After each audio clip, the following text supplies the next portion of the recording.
नमस्कार साथियों, आपका हार्दिक अभिनंदन है हमारे इस किराड़ू क्लासेज के यूट्यूब प्लेटफॉर्म पर।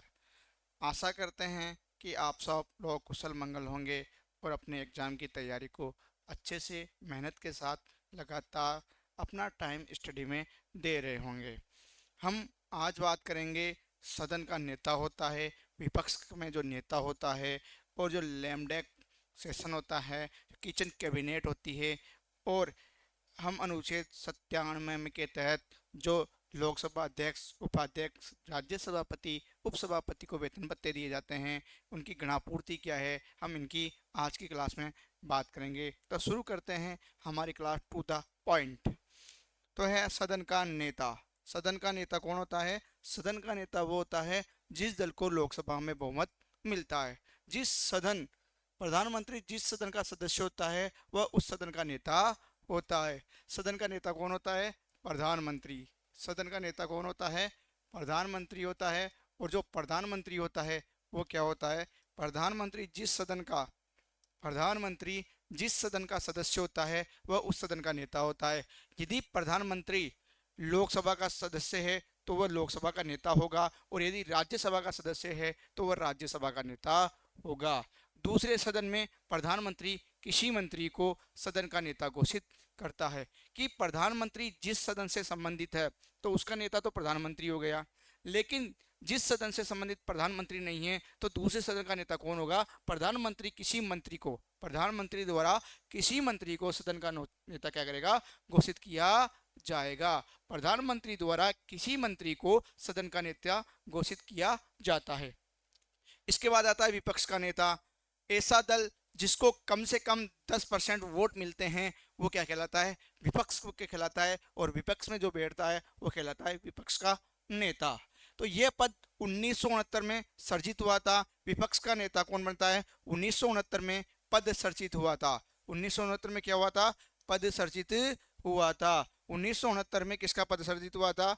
1969 में विपक्ष के नेता का पद सर्जित किया गया था, और 1977 में विपक्ष के नेता को एक कैबिनेट मंत्री का दर्जा दिया गया था। वर्तमान समय में 1970 से वर्तमान समय तक एक दर्जा मिला है विपक्ष के नेता को कैबिनेट मंत्री के बराबर, अर्थात उसको कैबिनेट मंत्री की बराबर वेतन भत्ते और सुविधाएं दी जाती है विपक्ष के नेता को। किसको? विपक्ष के नेता को। किसको? विपक्ष के नेता को। इसके बाद 1970 में इस पद को वैधानिक दर्जा दिया गया। इसको क्या दिया गया? वैधानिक दर्जा दिया गया। 1977 में इसको क्या दिया गया? वैधानिक दर्जा दिया गया। कब दिया गया? 1977 में। 1977 में इस पद को, विपक्ष के नेता पद को वैधानिक दर्जा दिया गया, जिसके तहत इसे क्या मिलता है? कैबिनेट मंत्री के समक्ष दर्जा दिया गया, अर्थात इसे कैबिनेट मंत्री के बराबर क्या मिलते हैं? भत्ते एवं सुविधाएं दी जाती है। भत्ते एवं सुविधाएं दी जाती है। किसको? विपक्ष के नेता को। विपक्ष के नेता का पद कब सर्जित हुआ? 1969 में। एग्जाम में पूछा जा सकता है कि विपक्ष का नेता का पद कब सर्जित हुआ? 69 में पद सर्जित हुआ। पद सर्जित हुआ। और 1977 में इसको क्या दिया गया? कैबिनेट मंत्री के बराबर इसको दर्जा दिया गया। कैबिनेट मंत्री के बराबर कब दर्जा दिया गया? 1977 में दिया गया। और विपक्षी दल का दर्जा प्राप्त करने के लिए सदन में कम से कम, क्या कीजिए, सदन में कम से कम 10% सीटें होना आवश्यक है। और विपक्ष का दल का जो दर्जा मिलेगा वो किसी चुनाव में 10% सीट किसी पार्टी की आएगी तभी वो क्या कहलाएगा? विपक्षी दल कहलाएगा। विपक्षी दल का दर्जा प्राप्त करने के लिए सदन में क्या, कम से कम 10% सीटें होना आवश्यक है। 10% सीटें होना आवश्यक है।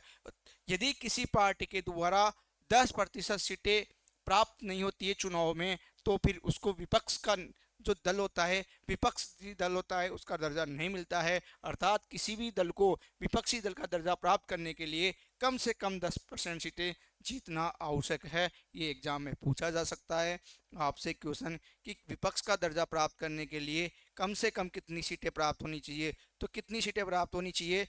10% सीटें प्राप्त होनी चाहिए। कितनी सीटें? 10% सीटें आपको प्राप्त होनी चाहिए, तभी आप क्या लग सकते हो, सभी भी कोई पार्टी 10% सीटें प्राप्त कर लेगी तो विपक्ष का दर्जा प्राप्त करने की योग्य हो जाती है। आगे बात करें सचेतक। सचेतक क्या होता है? ये अपनी जो पार्टी होती है, अपनी पार्टी के द्वारा एक सचेतक बनाया जाता है। उसके कुछ विहिप होते हैं, नियम होते हैं। वो अपनी पार्टी के जो सदस्य होते हैं उसको नियंत्रित करने का, उनके आचरण को नियंत्रित करने का, उनके व्यवहार को नियंत्रित करने का कार्य कौन करता है? सचेतक करता है। कौन करता है? सचेतक करता है। प्रत्येक राजनीतिक दल सदन में अपना एक व्हीप नियुक्त करता है। क्या नियुक्त करता है? एक व्हीप नियुक्त करता है। यह उस दल के सदस्यों के व्यवहार को नियंत्रित करता है। क्या करता है? ये नियंत्रित करता है। प्रत्येक राजनीतिक दल होता है वो क्या करता है? सदन में अपना एक व्हीप नियुक्त करता है, जिसको बोलते हैं सचेतक नियुक्त करता है। वो क्या करता है? अपने पार्टी के जो भी सदस्य हैं उसके व्यवहार को, उसके आचरण को नियंत्रित करने का कार्य करता है। यदि कोई राजनीतिक दल का सदस्य अपने व्हीप का उल्लंघन करता है और सचेतक द्वारा उसको क्षमा नहीं किया जाता है तो 15 दिन के अंदर क्षमा किया जाता है, ठीक है। अगर 15 दिन के अंदर क्षमा नहीं किया जाता है तो उसको दल बदल का दोषी माना जाता है। यदि कोई सदस्य व्हीप के निर्देशों का पालन नहीं करता है, यदि कोई सदस्य क्या करता है? निर्देशों का पालन नहीं करता है तथा राजनीतिक दल कितने दिन में? 15 दिन में उसे क्षमा नहीं करता है तो किसका दोषी माना जाता है? दल बदल का दोषी माना जाता है। दल बदल का दोषी माना जाता है। यदि कोई सदस्य होता है जो व्हीप के द्वारा जो आचरण के लिए निर्देश जारी किए गए हैं, व्यवहार के लिए जो निर्देश जारी किए गए हैं, अगर उनका पालन नहीं करता है, उनका अवज्ञा करता है और उल्लंघन करता है तो और राजनीतिक दल द्वारा उसे 15 दिन में, कितने दिन में? 15 दिन में उसे क्षमा नहीं किया जाता है, 15 दिन में उसे क्षमा नहीं किया जाता है तो किसका दोषी माना जाता है? दल बदल का दोषी माना जाता है। किसका दोषी माना जाता है? दल बदल का दोषी माना जाता है। कितने दिन में क्षमा नहीं कर सकता? यदि उसे राजनीतिक दल द्वारा जो व्हीप का उल्लंघन करता है उस सदस्य को राजनीतिक दल द्वारा 15 दिन के भीतर भीतर क्षमा नहीं किया जाता है, 15 दिन की अवधि के अंतर्गत क्षमा नहीं किया जाता है तो उसे दल बदल का दोषी माना जाता है। लेकिन गुप्त मतदान में व्हिप जारी नहीं किया जा सकता। लेकिन अगर कोई गुप्त मतदान होना है और उस गुप्त मतदान में अगर वो अपनी पार्टी को छोड़ के दूसरी पार्टी को वोट देता है तो दूसरी पार्टी इस समय व्हिप का उल्लंघन नहीं माना जाता। गुप्त मतदान में क्या होता है? गुप्त मतदान में व्हिप जारी नहीं किया जा सकता, उसका उल्लंघन नहीं माना जा सकता, उसको दल बदल का दोषी नहीं माना जा सकता। एक होता है छाया मंडल, जिसको अपन बोलते हैं छाया मंत्रिमंडल, शेडो कैबिनेट। छाया मंत्रिमंडल ये क्या है? ब्रिटेन में होती है। ब्रिटेन में जिस प्रकार एक जो सत्ता पक्ष होता है उसका कैबिनेट होता है, उसी समान विपक्ष के द्वारा एक कैबिनेट बनाया जाता है जिसको बोलते हैं छाया मंत्रिमंडल, शेडो कैबिनेट। छाया मंत्रिमंडल क्या है? छाया मंत्रिमंडल शेडो कैबिनेट क्या है? शेडो कैबिनेट क्या है? एक ब्रिटेन की परंपरा है। ये क्या है? ब्रिटेन की परंपरा है। ब्रिटेन में विपक्षी दलों के द्वारा छाया कैबिनेट की घोषणा की जाती है। और ब्रिटेन में क्या होता है? छाया कैबिनेट के द्वारा किसके द्वारा? विपक्षी दल के द्वारा। ब्रिटेन में छाया मंडल की घोषणा किसके द्वारा की जाती है?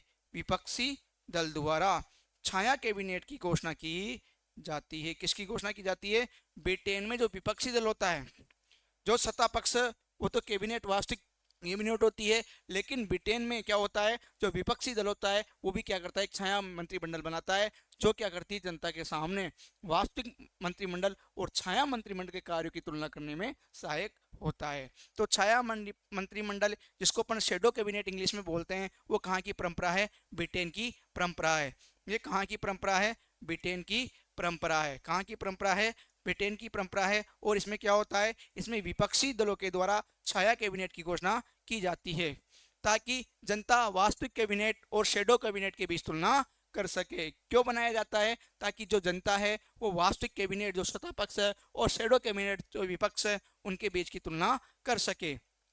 सरकार पर नैतिक दबाव उत्पन्न करने के लिए छाया मंत्रिमंडल बनाया जाता है। और सरकार पर क्या लगाने के लिए? नैतिक दबाव उत्पन्न करने के लिए कि जो छाया कैबिनेट होगा वो बराबर क्या करेगा? सरकार का जो वास्तविक कैबिनेट है उस पर अपना नैतिक दबाव बनाएगा।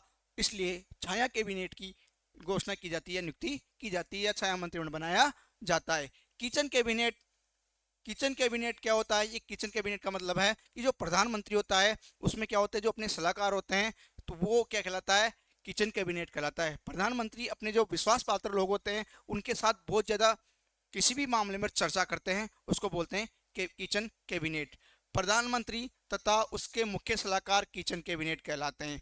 प्रधानमंत्री और उसके मुख्य सलाहकार क्या कहलाते हैं? किचन कैबिनेट कहलाते हैं। इसमें मंत्री के अलावा अपने मिलने वाले भी शामिल हो सकते हैं, जरूरी नहीं है कि इसमें मंत्री शामिल हो। ये आजकल ऐसे क्वेश्चन एग्जाम में कई बार पूछे जाते हैं कि जैसे हमने लास्ट क्लास में बात की थी, यील्डिंग द फ्लोर क्या होता है?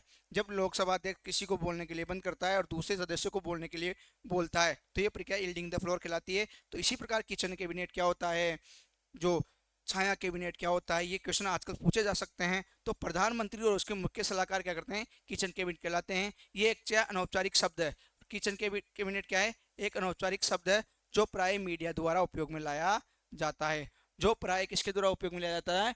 मीडिया के द्वारा लाया जाता है। ये अनौपचारिक शब्द है। किचन कैबिनेट एक अनौपचारिक शब्द है जो मीडिया के द्वारा काम प्रयोग में लाया जाता है। इसको मीडिया ज्यादा यूज करता है। तो किचन कैबिनेट का मतलब क्या है? प्रधानमंत्री और उसके सलाहकार होते हैं, वो किचन कैबिनेट कहलाते हैं। इसमें जरूरी नहीं कि मंत्री शामिल हो, इसमें गैर मंत्री सदस्य भी शामिल हो सकते हैं, इसमें परिवार वाले शामिल हो सकते हैं, दोस्त भी शामिल हो सकता है, जिनसे वो क्या करता है, जो क्या होते हैं, प्रधानमंत्री के विश्वास पात्र होते हैं। गैर मंत्री भी इसके सदस्य हो सकते हैं। इसमें मंत्री के अलावा जो मंत्री नहीं है वो सदस्य भी इसमें शामिल हो सकते हैं। किसमें? किचन कैबिनेट में। तो प्रधानमंत्री को सलाह देने वाली जो संस्था होती है वो कहलाती है किचन कैबिनेट। इसके बाद आता है त्रिशंकु संसद, अर्थात यदि लोकसभा के जो आम चुनाव होते हैं उसमें किसी पार्टी को बहुमत नहीं मिलता है तो उसे बोलते हैं त्रिशंकु संसद। यदि लोकसभा के आम चुनावों के बाद किसी भी पार्टी को बहुमत प्राप्त नहीं होता है तो उसे क्या बोलते हैं? त्रिशंकु संसद।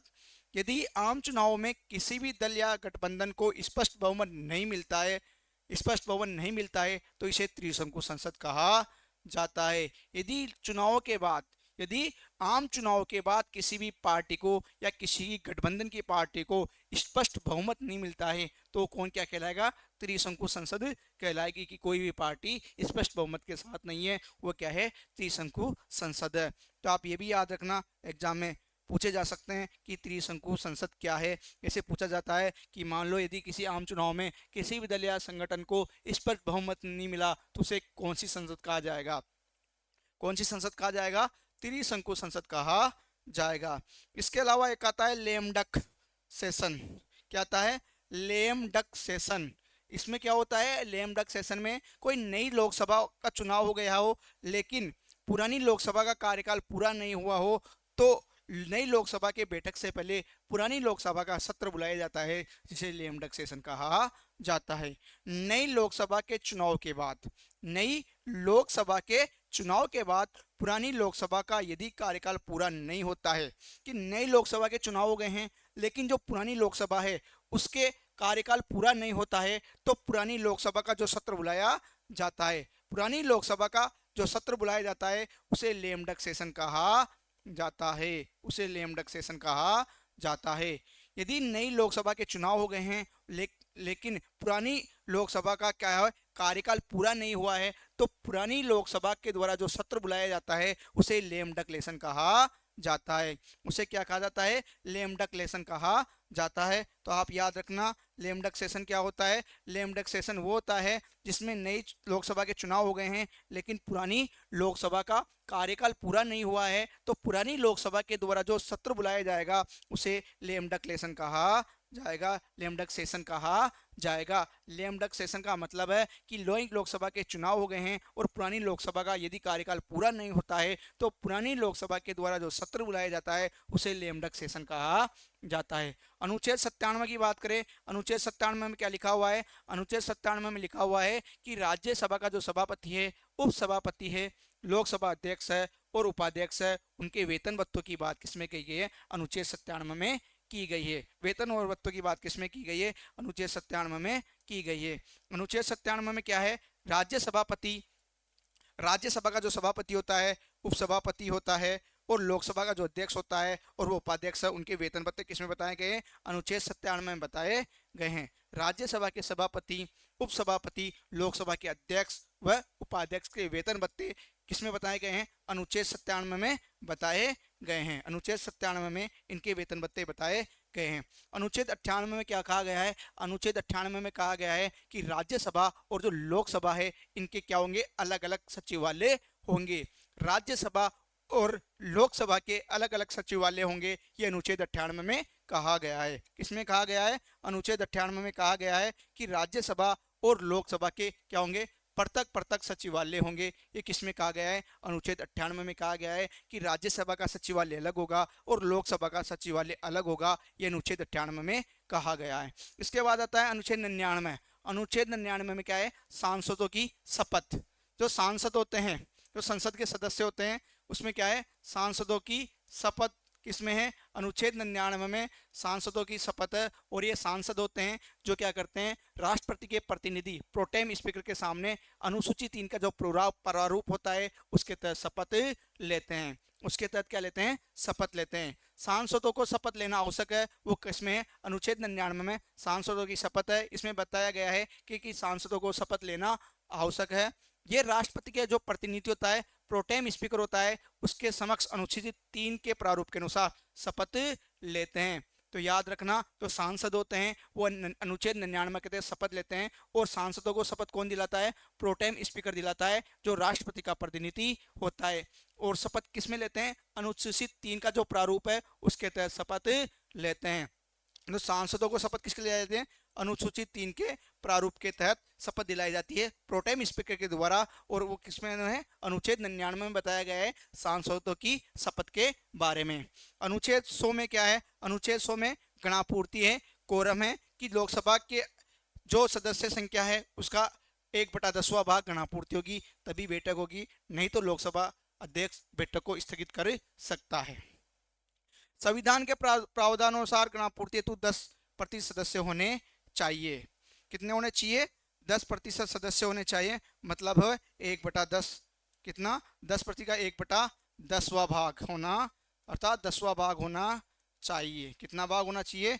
10वां भाग होना चाहिए। क्या होना चाहिए? 10वां भाग उपस्थित होना चाहिए। कि अनुच्छेद 100 में क्या है? गणापूर्ति है। क्या है? गणापूर्ति है। क्या है? इसको अपन बोलते हैं कोरम।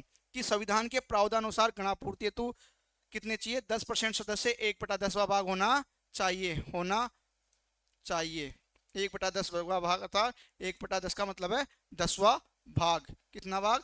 1/10 होना चाहिए, 10वां भाग होना चाहिए। तो संविधान के प्रावधानानुसार गणापूर्ति 10% सदस्य होना चाहिए, 1/10वां भाग होना चाहिए। एग्जाम में कई बार पूछा जाता है। लोकसभा और राज्यसभा के नियमानुसार, संविधान के नियम के अनुसार है, संविधान के नियम के अनुसार कितना चाहिए? 1/10 अर्थात 10वां भाग होना चाहिए। लेकिन जो लोकसभा है और राज्यसभा के जो नियम है उसके अनुसार गणापूर्ति भी होनी चाहिए 10%, और 1/3 सदस्य भी होने चाहिए। और 1/3 सदस्य भी होने चाहिए। कितने होने चाहिए?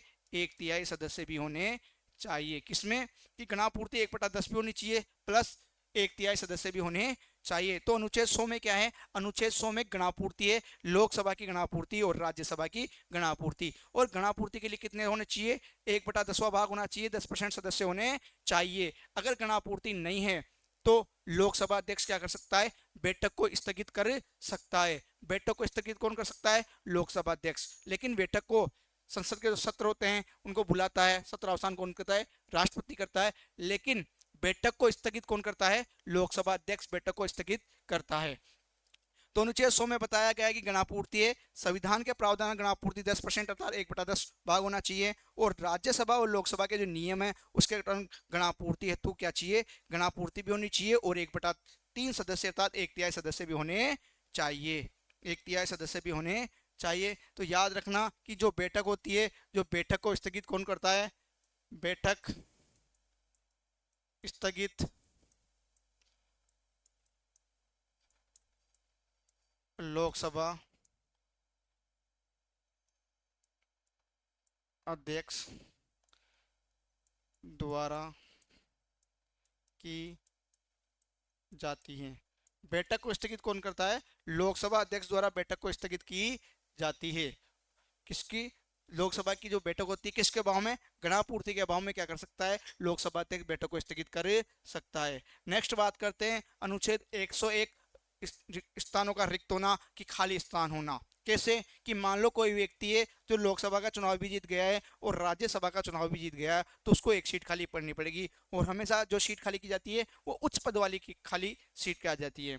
यदि मान लो कोई राष्ट्रपति के पद पर निर्वाचन हो गया तो सीट छोड़नी पड़ेगी। यदि न्यायालय ने उसको क्या दे दिया है?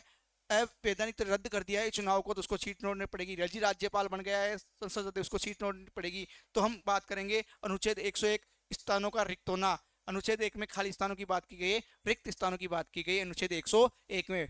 अनुच्छेद 101 में खाली स्थानों की बात की है, स्थानों का रिक्त होना। इसमें बताया गया है कि किस किस कंडीशन में खाली स्थान हो सकते हैं। तो पहला बताया गया है, यदि कोई व्यक्ति लोकसभा और राज्यसभा दोनों पद के लिए निर्वाचित हो जाता है तो उसके 10 दिन के अंदर वो त्याग पत्र देगा, एक सीट छोड़ेगा, नहीं तो राज्यसभा की सीट छोड़ी मानी जाएगी। मान लो यदि एक व्यक्ति ने लोकसभा का चुनाव भी जीत लिया और राज्यसभा का चुनाव भी जीत लिया, तो उसको 10 दिन का टाइम दिया जाता है कि वो दोनों में से एक सीट को छोड़ दे, नहीं तो जो उसकी जो बड़ी सीट है, बड़ी सीट कौन सी है, राज्यसभा, उसकी समाप्त मानी जाएगी।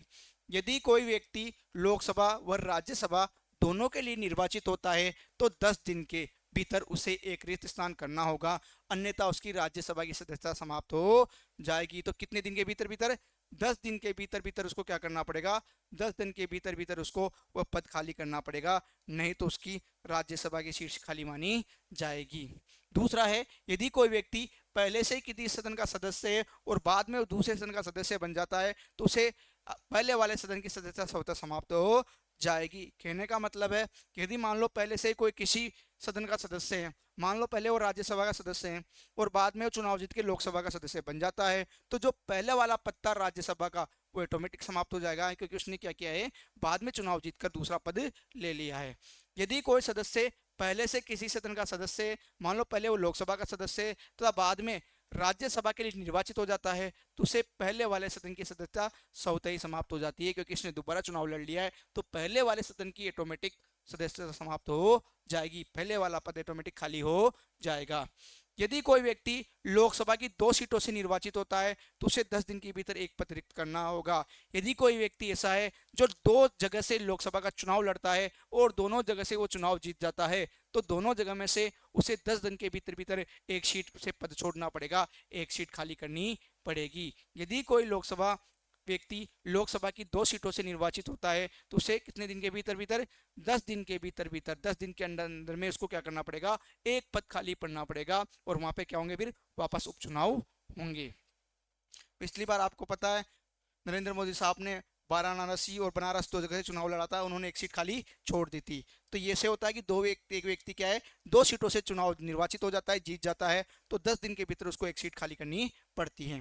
अन्यथा दोनों, अगर वो 10 दिन के भीतर क्या नहीं करता है, दोनों पदों में से किसी पद को भी नहीं छोड़ता है, तो दोनों 10 दिन के बाद क्या होंगे, दोनों पद काल क्या हो जाएंगे, समाप्त हो जाएंगे, दोनों पद से उसको सीट गंवानी पड़ेगी, अन्यथा दोनों स्थान क्या हो जाएंगे, रिक्त हो जाएंगे।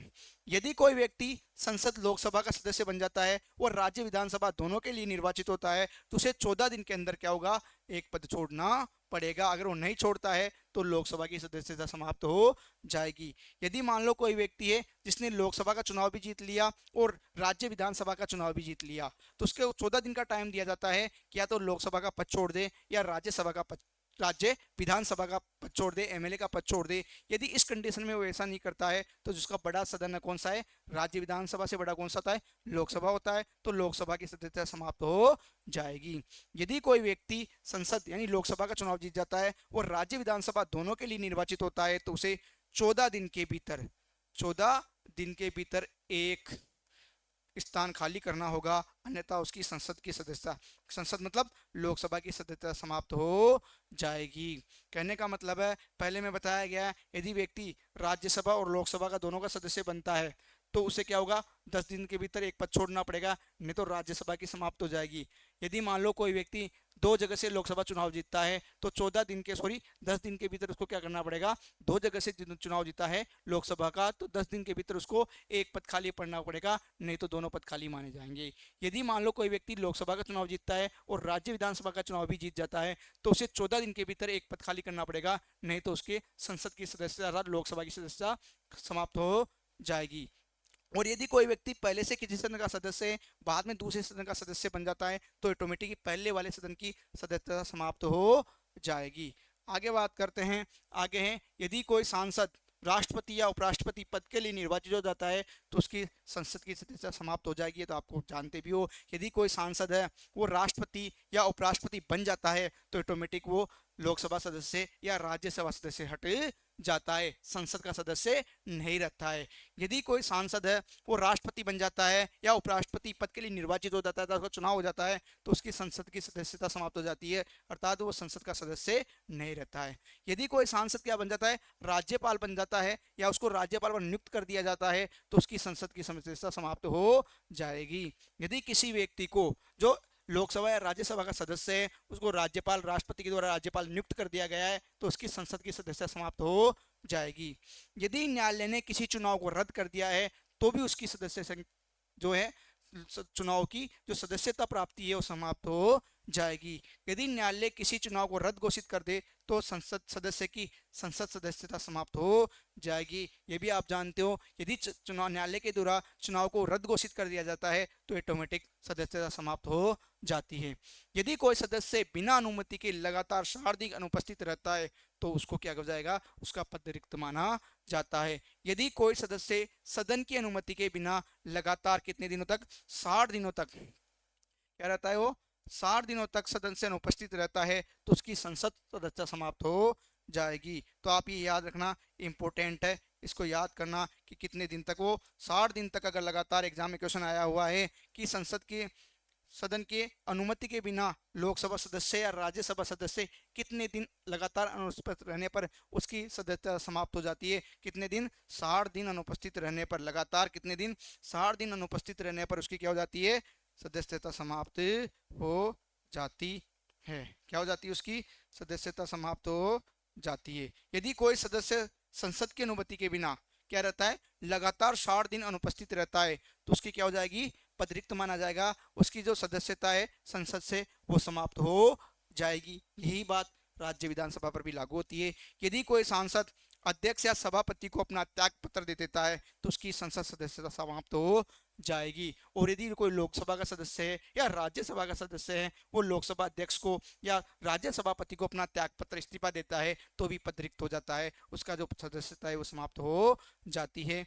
तो हमारी आज की क्लास में हमने बात की कि किस किस कारणों से पद रिक्त हो सकता है। इनमें हमने बात की कि लोकसभा अध्यक्ष को त्याग पत्र दे दे, या राज्यपाल बन जाए, या चुनाव रद्द कर दिया जाए, या राष्ट्रपति या उपराष्ट्रपति बन जाए, या लगातार 60 दिन बिना अनुमति के अनुपस्थित रहता है तो पद को खाली माना जाता है, या 2 चुनाव जीत के तो एक पद खाली माना जाएगा, या अलग अलग सदन का सदस्य बन जाए तो भी उसको क्या होगा, उसका एक पद रिक्त माना जाएगा। धन्यवाद। तो ये हमारी आज की क्लास थी। नेक्स्ट क्लास में फिर हम आगे बात करेंगे इसी प्रकार जो भी अनुच्छेद हैं हम उनकी बात करेंगे, अनुच्छेद 102, 103, 4, 5, 6, इस प्रकार जो हमारी लगातार पॉलिटी की क्लास चल रही है उसको हम कंटिन्यू बनाए रखेंगे। और 2-3 दिन बाद आपके लिए CET के लिए एक MCQ की क्लास शुरू की जाएगी। धन्यवाद।